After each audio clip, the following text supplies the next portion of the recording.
Hey friends, welcome back. So today's episode has to do with soreness and working out, and what is it a proxy for? Is soreness a good thing, bad thing? And this stems from a conversation I had with a client earlier this morning after he got done training. And so what had transpired was that we were training, we were doing upper body push movement, so more so like chest flies. So there's this specific machine for a fly movement pattern, and it was the first time we ever introduced a fly type of movement pattern for his chest. We've done other type of pressing and pushing, vertical, horizontal, directional planes, but we just haven't done a fly version just yet. And he can already start feeling some of the soreness, and then I was just sharing with him like, after tomorrow, on day two, you're most likely going to feel the full blunt of that, the tension on your pecs.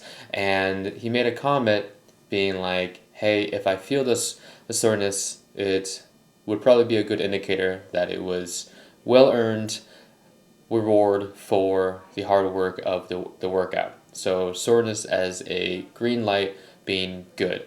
And I just want to share a little more nuance to that because I feel like the narrative for many people within the Gen Pop population is that hey, for you to have a good workout, you must be sore. You must be beat to the ground, huffing and puffing really hard. You're almost like your legs are shaking walking out of the gym, walking up and down stairs, and you're going to be sore for several days, and that is a good proxy for a effective workout. And the nuance that I want to share with you, a thought, is that ask yourself the question is what is it that you're trying to get out of the workout? Are you just working out or are you training for a specific outcome that you're trying to achieve? And so with that, within the context of me and my client right now, we are trying to build muscle, hypertrophy, muscle growth. And the stimulus that's being applied to him on the pectoral muscles is through the fly movement pattern on that load, the intensity that he went with today. And most likely he's going to feel sore because of a few different reasons why you may feel sore. You may feel sore because it was a new stimulus to you, or it was a stimulus that you haven't experienced in quite some time, or you may have um, put on a lot of load or intensity on that thing, or it's been yes, I think those are the three or four that I talk about right there. Sorry, I'm not trying to lose track right here because I'm running on 4 hours of sleep, and then I just got done working and working out and a whole 12-hour day, and I'm running on 4 hours. So please bear with me as I'm doing this because I cannot just not do this episode because I'm on day, I think, 89 with this episode, 89, 88, or 90, somewhere in that range for this episode. But yes, so when it comes to soreness, you can feel soreness because it is a new stimulus for you, so you've never experienced it. Say you're a newbie or just a new exercise in general, or you've taken some time off, say from an injury or just because you haven't worked out in a while and you're just coming back to it, and now that stimulus, you haven't adapted to it, or you cranked up the intensity slash load, the weight of it, and you're going to feel sore. Or it could be intensity as in like more of a conditioning component as well. So those are a few different reasons of why you feel sore. But after a certain amount of time, this is why it's important when you're training. There's a difference between working and just training. Like if you just want to go to a workout class, like a HIIT class or a theory class, yeah, you're gonna be sore all over the place because there's gonna be stimulus thrown at you all over the place, and you haven't adapted to that specific movement patterns, that specific patterns of intensity, of load, of duration for that workout. And so, yeah, you're most likely going to feel sore. And if you are under recovered from a sleep perspective and from a nutritional perspective, you can also feel sore from that as well. That was the other thing I was trying to pluck from my mind. And so, like, yes, there's a difference between just working out and there's training. Working out, you're just doing kind of random stuff over and over and seeing what sticks, and just because you just kind of want to wing it. Training, think of that more so you are approaching it with more of a structured mindset, that where you are intentionally doing the same subsequent exercise movement patterns from week to week for a certain period of time. So periodization, mesocycle, etc. So it could be 3 weeks, 4 weeks, 5 weeks, 6, 12, whatever. But there'll be tweaks and variations along the way, of course. But this is not an episode on periodization. So yes, coming back to this, it's like soreness. If you do that chest fly movement pattern the first time, yeah, it's going to feel sore.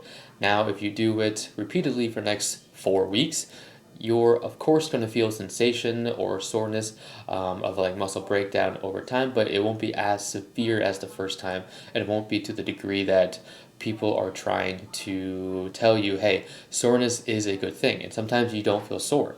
That it doesn't mean that it was a bad workout. No, because you can still be training the muscle with just the right amount of stimulus. You're still recovering, you're familiar with it, and you're still adapting, because the outcome that you're trying to get out of all this is you're not trying to chase soreness. Soreness is not the proxy. Soreness, it's just a byproduct of it, but the outcome that you're trying to chase is muscle growth or strength development or power or speed or flexibility or whatever the outcome it is that you're trying to achieve. And just for that, you don't always have to be sore. There's going to be periods and temporary windows where you will feel sore because you've essentially flew too close to the sun. You're cranking it up and turning up intensity a little bit, or like an RPE of like 8 or 9, or an RIR of like 1 to like 2. So soreness is not, it's something that I would say to not chase, but it is something nice to have to give you an indicator like, hey, you did train that muscle quite well if the intent was for whatever outcome it is. But don't judge your workout if it was effective or not based off of soreness, because then you could be missing the mark and you could be spinning your wheels sometimes, or you could be switching things up too often and not really make any type of significant adaptation that you were looking for, because you're always varying everything, and so your body doesn't have time to adapt to become more resilient, robust, stronger, and etc. for the next roundabout, so that you can keep on cranking up the intensity and complexity of the movement. So just want to share that, and thank you for bearing with me as I'm running on 4 hours of sleep. But we said that we're doing this damn thing 80, 90 days ago, and we're still doing it, and I'm giving you guys my absolute best. I know very few people are watching these episodes and listening to these episodes right now, and that's okay, because right now I am learning how to speak more clearly and better articulate my thoughts, and just building the habit of posting consistently. Right now, long form content this has been the most consistent I've ever been when it comes to posting content, and I'm trying to trickle that into more of the short form stuff and my writing and all that stuff too. But it just takes time, and I'm doing the best I can after still working a day job with the limited amount of energy and the mental bandwidth, emotional bandwidth as well that I have. But for those of you who are watching, I think there's anywhere between like 1 to 4 people that watch each episode. Sometimes the episodes like dip more. I just want to say thank you so much, and that's just off of the Spotify podcasts. Actually, across all the podcasts on YouTube, it like varies. Like it just really varies. But if you guys are here, thank you so much, and I hope you learned something from this. And much love. I will see you tomorrow for more sprinkle of thoughts, wisdom, and all that good stuff.